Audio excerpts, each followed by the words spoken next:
Noël, c'est la fête des enfants, c'est aussi la fête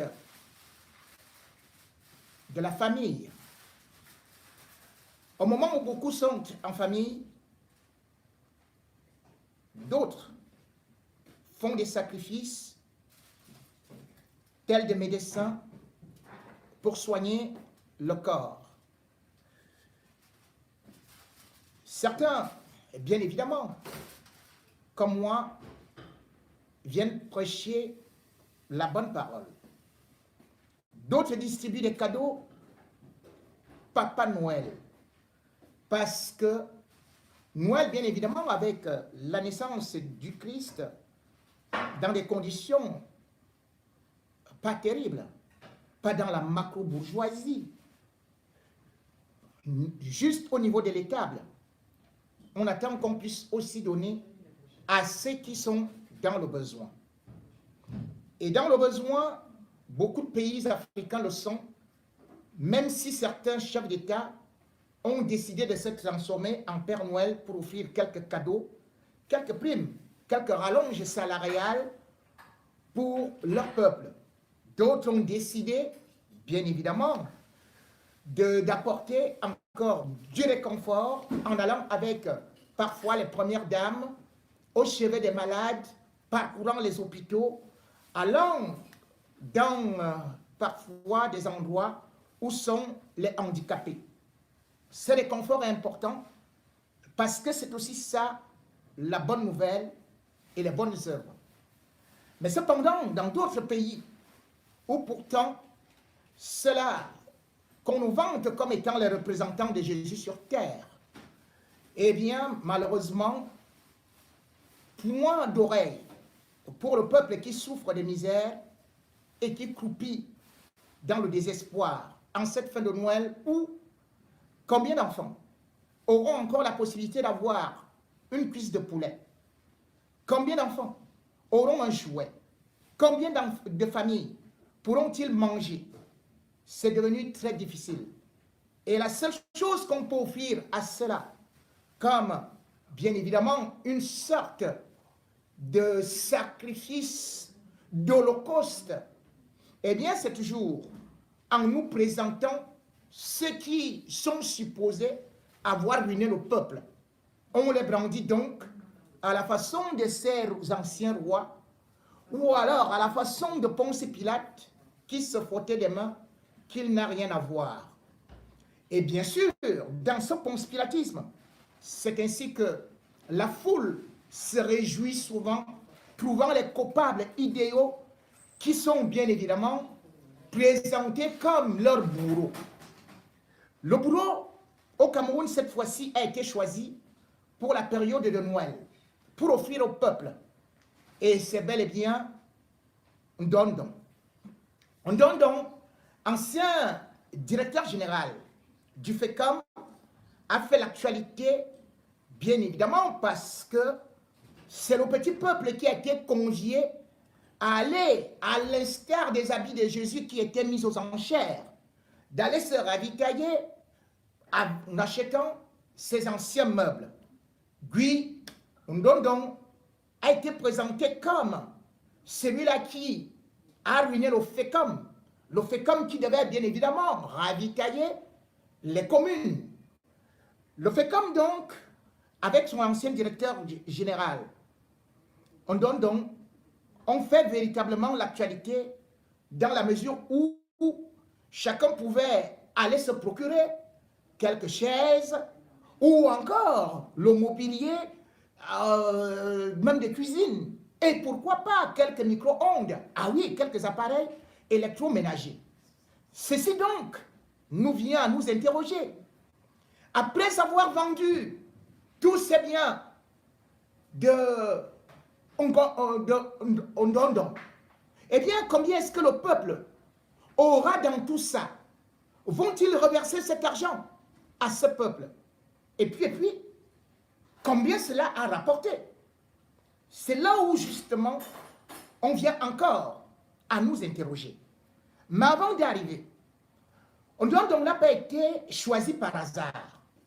Il est là pour justement montrer que c'est toujours Biya et la première dame qui décident de certaines choses et qui incarnent la justice, qui sont du côté du peuple et qu'ils sont justement ceux-là qui ne privilégient pas leur famille.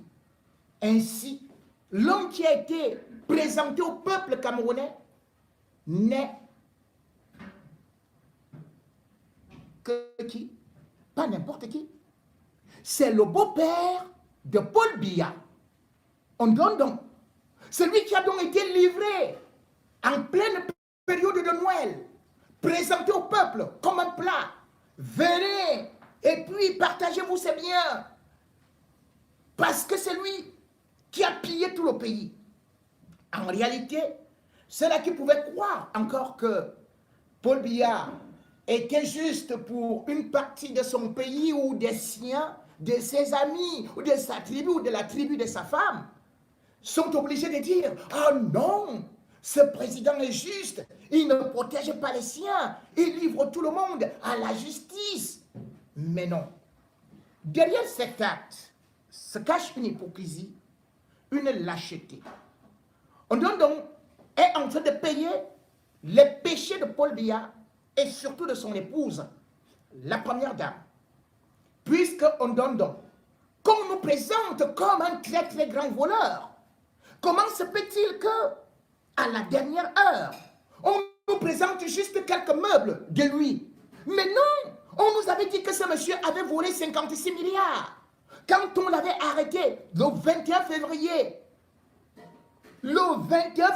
2006, on l'avait pris chez lui.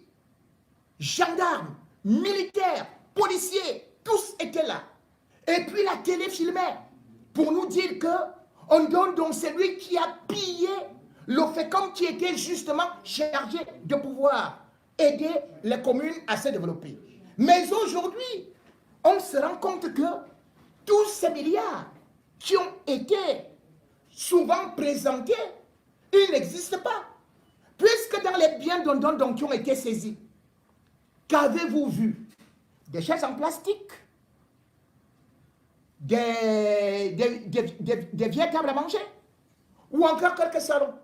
Et on me dit que le plus cher dans tout ça était à 1 million vendu par l'huissier de justice. Et pourtant, la société de recouvrement des créances de l'État prétend que on donne donc devrait rembourser 6 milliards 600 millions. Avez-vous donc vu justement que ce petit meuble-là peut représenter 6 milliards 600 millions? Que non. En fait, donc, c'est l'histoire d'une humiliation. D'un homme qui a voulu parler, qui a voulu accuser, qui a voulu dire la vérité à son beau-fils, Paul Biya. J'insiste sur le terme beau-fils parce qu'en 1994, lorsque Chantal Biya doit être dotée, eh bien, on ne prend pas son vrai père, naturel, comme ils disent souvent, qui est Djibourou et qui l'avait refusé. On ne prend pas le mari de sa maman, qui l'a élevé, Boutchouan, mais on va plutôt du côté du village de sa mère, chez les Nangais beaucoup. Et c'est là où on prend, bien évidemment, d'autres personnes. Mais je vais y revenir avant cela.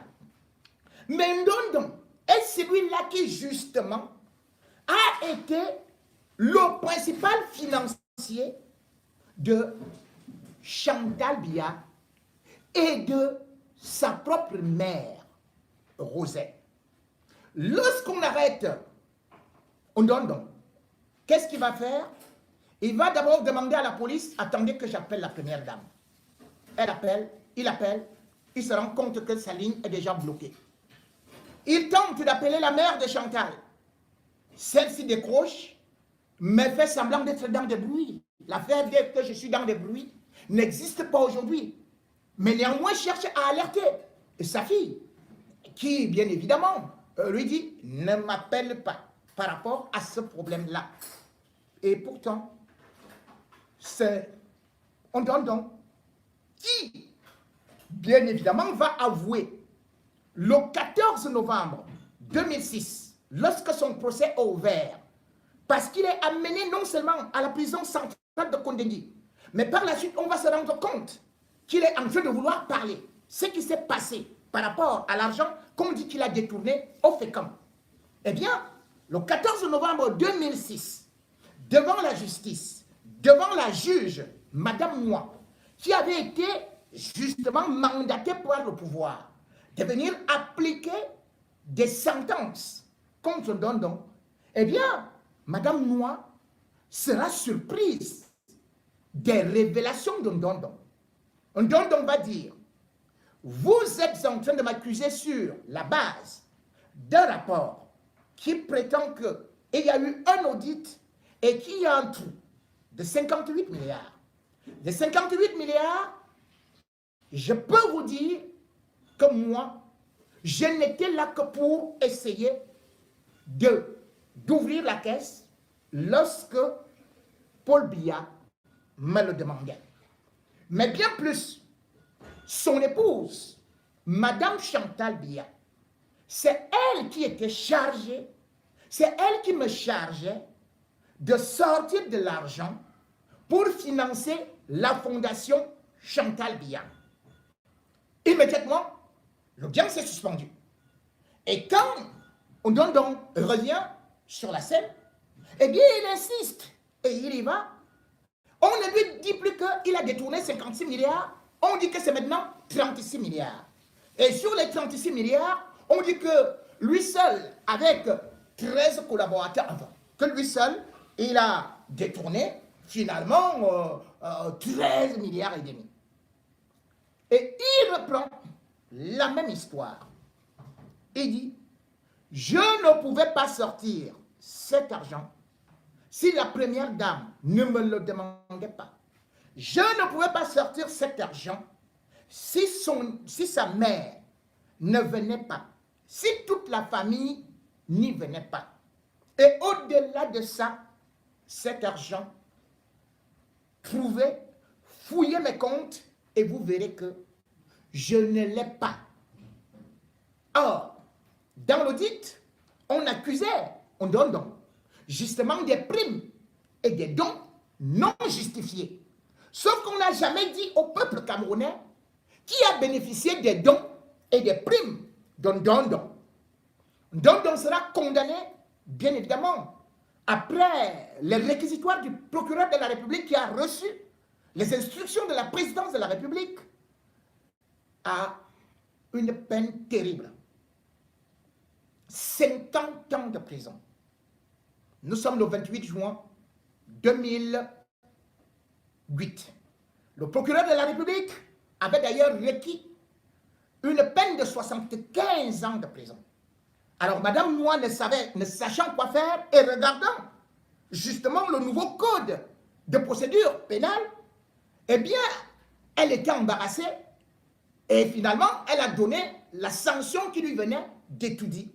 Juste parce que Ndondon est venu révéler que c'est la première dame et aussi le régime Biya qui demandait qu'il continue à financer et le parti et certaines affaires. Voilà donc comment est-ce que Ndondon se retrouve dans la galère. Ndondon fait appel parce que ce tribunal de grande instance, je vous dis, qui le condamne. Après cet appel, eh bien, la cour d'appel va réduire sa peine à 20 ans. Et à 20 ans, c'est la première dame qui est en colère avec Paul Biya, que mais ce monsieur, il va parler. Vous avez déjà évité le cas de celui-là qui est parti aux États-Unis, qui était le directeur général de la Société camerounaise de banque. Si on laisse Ndondon continuer à brailler, ce sera très compliqué. Le peuple risque de se révolter. C'est ainsi que, justement, on va casser ce jugement pour encore condamner Ndondon à 30 ans de prison. 30 ans de prison. Le voilà donc gardé au cèpe, dans une cellule où d'ailleurs il vient d'être condamné en 2018 qu'il aurait brouillé le système militaire de surveillance parce qu'on ne veut pas qu'il ait des communications à l'extérieur. Et bien évidemment, l'un de mes jeunes confrères, David Eboutou, nous disait justement que Ondondon, il l'avait rencontré à l'hôpital général, pratiquement méconnaissable, totalement malade, et qu'il allait mourir. En fait, Ondondon est programmé pour mourir. Ondondon, non seulement il va mourir de maladie, mais de soucis d'humiliation. Où a-t-on vu au Cameroun comment est-ce qu'on vient présenter les choses d'un ministre ou même d'un directeur général, être vendu aux enchères? Je devrais quand même vous rappeler que pour l'année 2017, le Cameroun comptait 15 directeurs généraux en prison. Ils avaient été arrêtés, certains avec Ndondon et d'autres après Ndondon. Pourquoi leurs biens n'ont pas été vendus aux enchères publiquement avec la publicité qu'on a pu voir dans les médias, avec tout le ramdam qu'on a pu voir?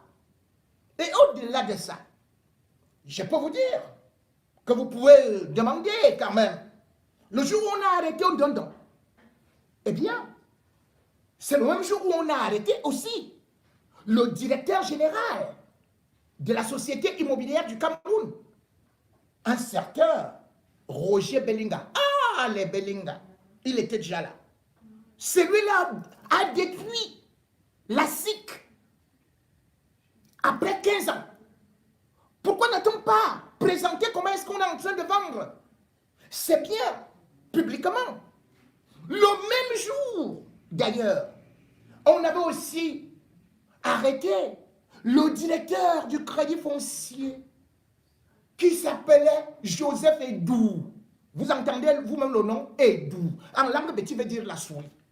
Ce monsieur avait tellement pillé de telle sorte que ceux qui étaient à côté de lui, bien évidemment que ce soit au niveau de la SIC ou au niveau du Crédit Foncier, les noms qu'on avait, c'était toujours, il y avait un certain Joseph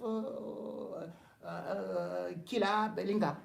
Ah, encore un Bellinga, qui était d'ailleurs caissier. C'est lui qui avait la caisse. Et il y avait même un certain Bidjam.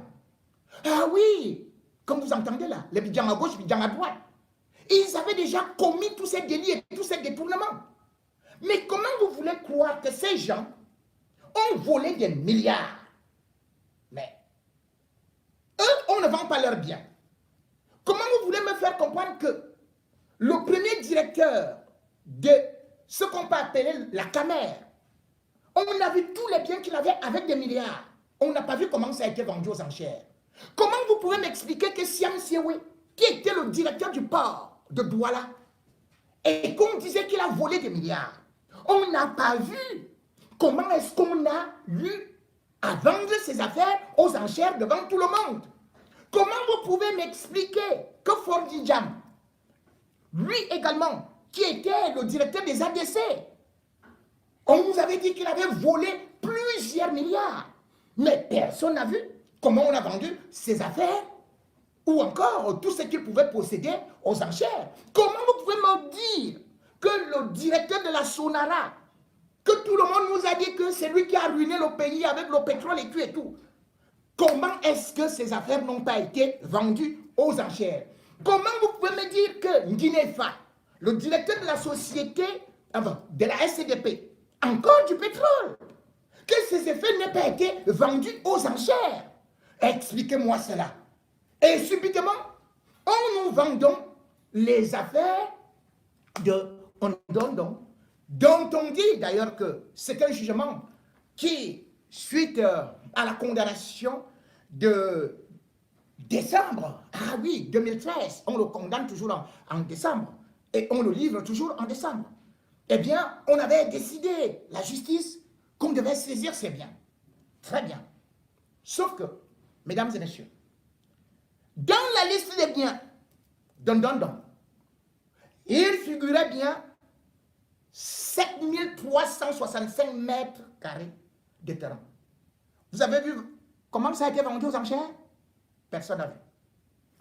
Il figurait, bien évidemment, des complexes ou dans Ambam, un complexe hôtelier Vous avez vu ça? Comment ça a été vendu aux enchères? Non. Et il figurait les duplex au quartier Fouda et aussi dans un autre quartier, je crois, à Yaoundé. Je ne connais plus exactement ce quartier-là. Les duplex. Avez-vous comment est-ce qu'on a vendu ça aux enchères? Non. Il figurait, bien évidemment, ce qu'ils appelaient une cité universitaire à soi, 40 chambres. Avez-vous vu quand est-ce que cela a été vendu aux enchères? Non. Il figurait des patrouilles, un camion, bon, bref, 7 voitures. Avez-vous vu qui a acheté ça?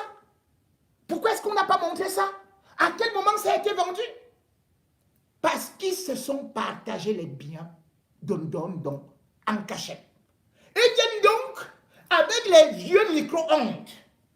Ils viennent avec des chaises plastiques, avec des vieux écrans télé. Ils disent au peuple, voilà pour vous là-bas. Voilà pour vous là-bas.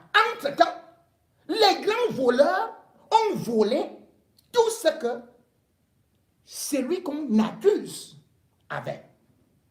Autre chose que vous devez constater, mesdames et messieurs, c'est que dans cette vente aux enchères, essayons d'appliquer le droit.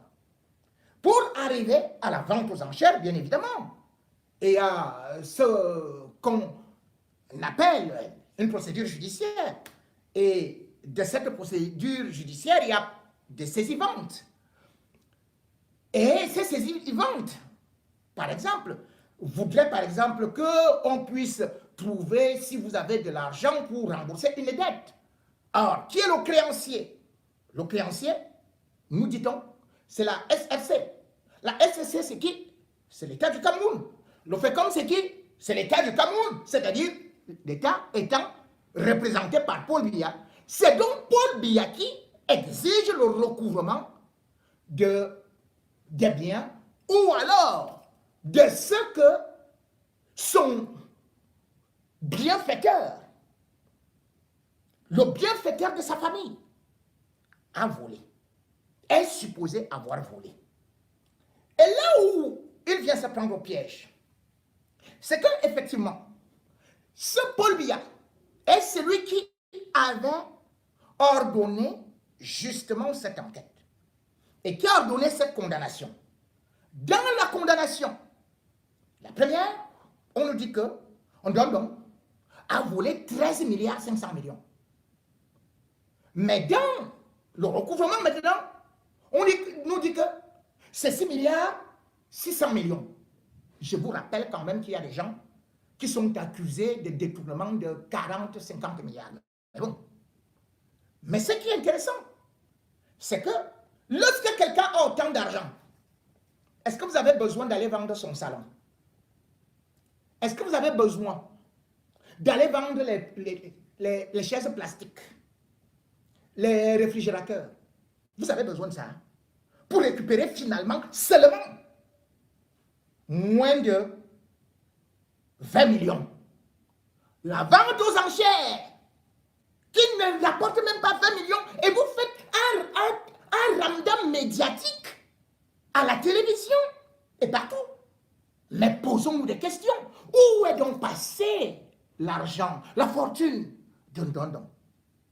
Eh bien, Paul Biya avait à l'époque lui-même ordonné et recruté un avocat français, Maître Vergès, pour mener les investigations. Parce qu'on nous faisait comprendre que Ndondon avait une fortune immense à l'étranger et particulièrement en France. Lorsqu'on a fait ces investigations, eh bien, Maître Vergès a dit qu'il n'a rien trouvé. Si oui, c'est dit, c'était à la BNP. Ndondon avait en tout et pour tout 31 millions. C'est consigné dans le jugement.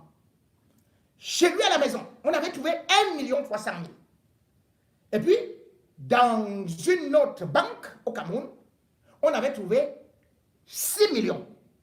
Voilà ce que Ndondon avait.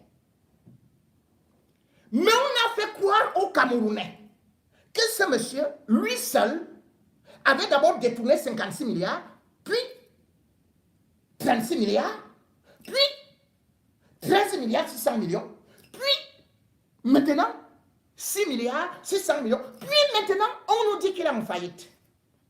Pourquoi je parle de la faillite? Parce que pour que, selon la loi, pour qu'on saisisse tes biens, il faudrait que tu n'aies plus rien. C'est-à-dire que les biens mobiliers, les biens immobiliers, tels que les terrains, les hôtels qu'on prétend qu'il avait, ou bien qu'il avait, puisqu'il faut bien croire qu'il avait quelque chose. Ah, je ne peux pas dire qu'il était quand même pauvre, puisque lui-même, quand Chantal demandait, c'est lui aussi il prenait derrière. Et ainsi de suite.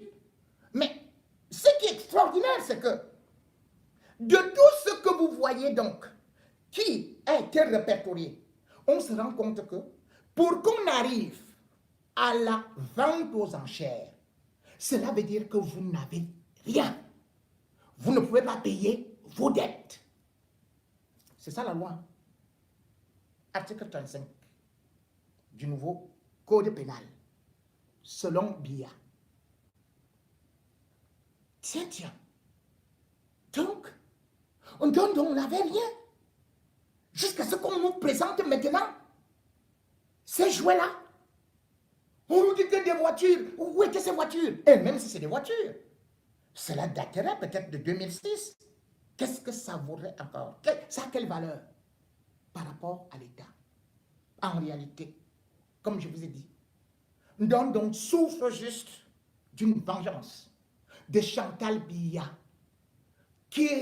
parce qu'il a financé la fondation et tout ce que Chantal Biya faisait. Et comme il faut d'ailleurs le savoir aussi, il a lui-même souffert aussi des médisances de la part de Biya, du clan Biya. Parce que quand vous parlez de Ndondon, on va vous dire c'était l'homme le plus généreux. On va dire qu'à Moyomo Sala, la ville de Paul Biya, tout ce que vous trouvez là-bas, ça a été fait par Ndondon. Oui. Vous prenez cet argent. Vous voyez l'hôtel de ville de Moyomo Sala, ça a été construit avec l'argent du FECOM. Vous voyez le stade Chantal Biya, ça a été construit avec l'argent du FECOM. Vous regardez, par exemple, ce qui s'appelle le complexe commercial de Moyomo Sala, ça a été construit avec l'argent du FECOM. Et Moyomo Sala est l'arrondissement de Paul Biya, où on donne donc, pendant les fêtes de Noël, où ceci distribuait de l'argent. C'est lui que les gens aimaient là-bas. Et donc, Paul Biya étant égoïste, il s'est dit, on y est déjà en concurrence.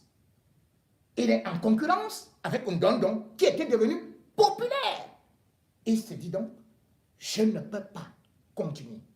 Parce que justement, il avait nommé Ndondon en 99 au FECOM, juste après avoir fait enfermer un autre boulot qui était devenu lui aussi très célèbre, à savoir l'ancien directeur général de la CNPS, Désiré Ngo. Et la peur du régime Biya, et la peur de Paul Biya particulièrement, c'est que non seulement auprès de sa femme, on donc finançait beaucoup de projets, mais aussi dans son propre village, on était devenu très célèbre. Alors, lorsque le Cameroun plongeait dans la galère, la misère, eh bien, on tombe auprès du FMI.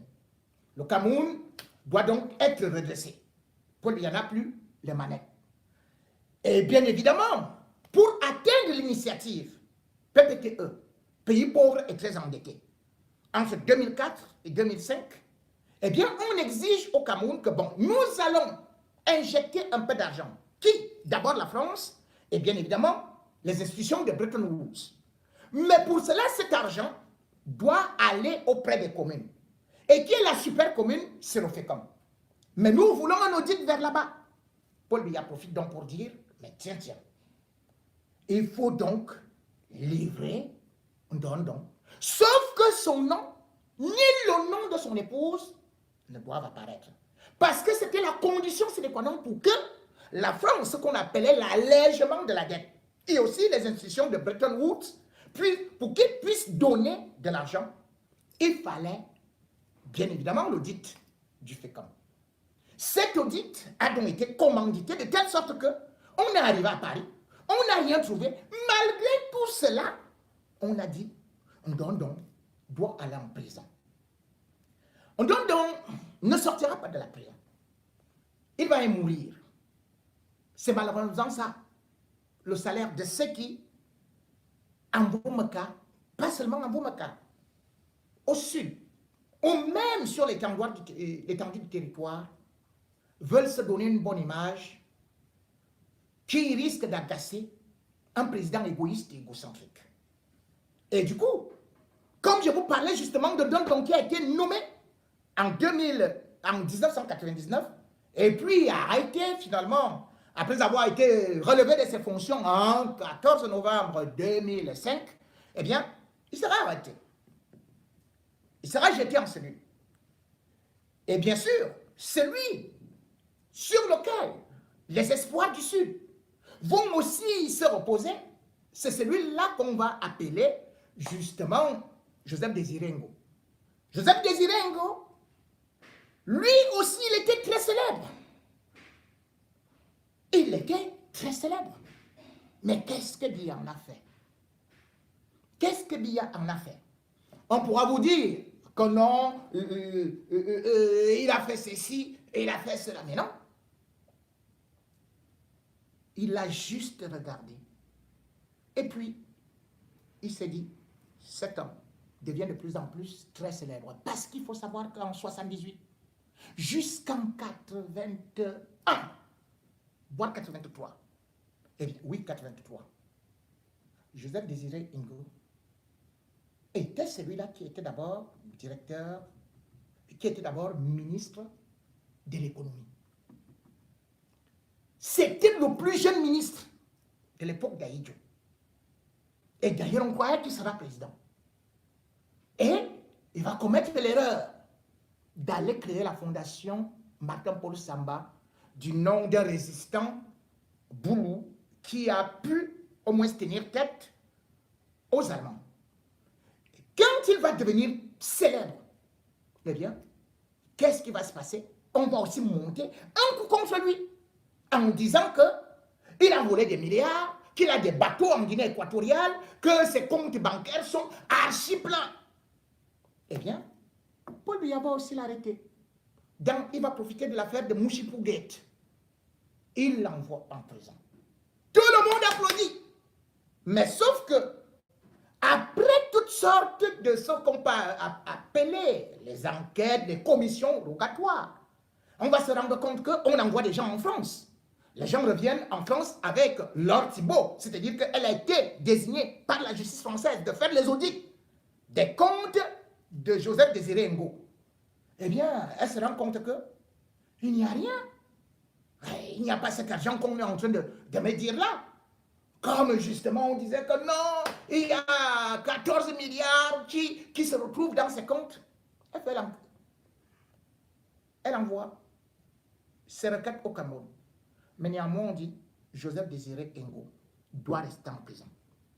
S'il est sorti de la prison, et s'il est d'ailleurs le seul du Sud qui a réussi à le faire, c'est juste parce qu'il a bénéficié de quelque chose. À savoir, Paul Biya voulait que Hollande vienne au Cameroun, et Hollande lui avait demandé de libérer les prisonniers politiques. Joseph Désiré Ngo avait déjà été reconnu par l'ONU comme un prisonnier politique. Et du coup, quand Paul Biya décide de libérer Michel Thierry Atanga, avec qui tu sais doigt, eh bien, Ngo, qui avait déjà passé plus de 16 ans en prison et qu'on accusait déjà encore d'avoir détourné 14 nouveaux milliards étant en prison, eh bien, lui aussi va bénéficier de ça, sauf qu'on va le maintenir en prison. En disant que non, on est en train de faire une autre enquête. C'est son fils, Joël Ngo, qui va écrire à Hollande que, mais attendez, depuis le 14 février, que Paul Biya a décidé de libérer des gens. 14 février, depuis 14, le 14 février 2014. Mais comment se fait-il que, jusqu'à présent, mon père ne sorte pas? En fait, ils veulent le garder là-bas. C'est Hollande qui tire encore les oreilles à Biya qu'il faut libérer ce monsieur-là. Et c'est comme ça que Joseph Désiré Ngo sort. Mais jusqu'à présent, il est interdit de sortir du territoire camerounais. Parce qu'on dit qu'on est en train de mener une autre enquête, des commissions rogatoires qui n'en finiront jamais. Il est sorti de la prison, mais il est maintenu comme un otage. Jusqu'à ce que Paul Biya doit le voir s'éteindre, mourir. C'est ainsi que ce pays-là marche avec Paul Biya et Chantal Biya. Et quand on vous parle de ce couple infernal qui a beaucoup détruit, qui n'a eu qu'à manger, qu'à détourner, eh bien, il vous livre toujours quelqu'un, comme je dis, on donne, on a été livré. Et puis on applaudit. C'est un couple qui n'a pas de cœur. Demandez à Chantal Biya où est Dieudonné Angoula. Oui, Paul Biya est parti verser la dot chez Dieudonné Angoula. Dieudonné Angoula était le père. Parce qu'il est le cousin, il est de la Haute-Sanaga. C'est lui qui représentait la famille de Chantal Biya. Sumbangoula, le chef de Yezoum, ils sont deux cousins, ils étaient deux cousins. C'est lui qui parlait au nom de Paul Biya. Dieudonné Angoula a été arrêté alors qu'il était déjà presque en retraite. Il a été arrêté en disant que non, il a disons détourné avec Mouchipou et tout ça, c'est grave et tout ça. On l'a jeté à la prison de Kounéni. Vous vous rendez compte, le beau-père de Chantal, il était à l'époque directeur des télécommunications. On l'arrête pour cette époque où il était là. Mais en réalité, on ne l'arrête pas pour des détournements. On va dire que non, en fait, il avait donné des marchés à son neveu Pythagore Mven. Sans pour autant oublier que le vrai motif était que le vrai père de Chantal Biya, puisque c'est lui qui a représenté Chantal Biya, c'est lui qui a représenté la famille lors de la dot, Dieudonné Angoula. Qu'est-ce qu'on lui reprochait? Eh bien, Chantal Biya lui reprochait une chose, à savoir qu'il avait donné des marchés parce qu'il pouvait signer des lettres commandes. Et il avait donné des lettres commandes ou quelques marchés à Nadine Ongola. Et Nadine Ongola est cette femme que Chantal n'aimait pas parce qu'elles se sont rencontrées quand elles étaient là-bas dehors. Et elle, finalement, elle est partie au ministère des Postes et Télécommunications. Elle a commencé à sortir avec Mouchipou. Donc, Angoula ne faisait que obéir aux instructions de son ministre. Mais Chantal s'est sentie trahie et a décidé de se débarrasser de son propre père, puisque c'est celui-là qui a pris la dot. L'humiliation suprême, c'est que Angoula non seulement était dans un petit quartier spécial, mais on l'a enlevé de là, après avoir eu à le piéger avec une caméra cachée, qu'on est parti donner au régisseur, qui devait envoyer ça à la présidence. On a demandé qu'il aille au Kosovo. Vous savez ce que c'est que le Kosovo? C'est là où toute la merde peut vivre. D'ailleurs, c'est là où j'étais. C'est-à-dire que dans une cellule, il y a au moins, une cellule de 4 mètres sur 5, il y a au moins 70 personnes. Le père de Chantal, l'homme qui a pris la dot, dès qu'il est parti là-bas, il a attrapé la méningite. Puis, il est mort le 12 décembre 2009.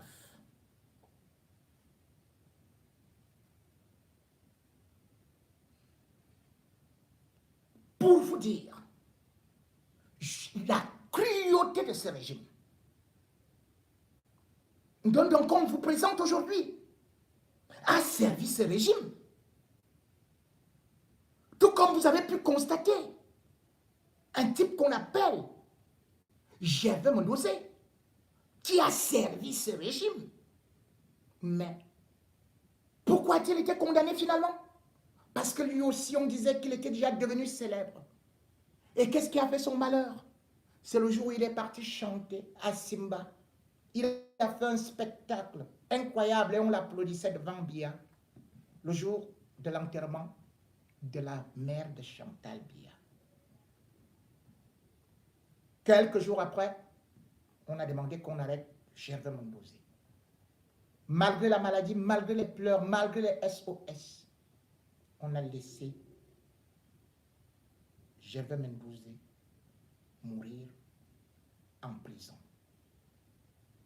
Voilà donc le couple de Papa Noël et Maman Noël qui ne savent qu'offrir quelques barons, quelques baleines au peuple pour le spectacle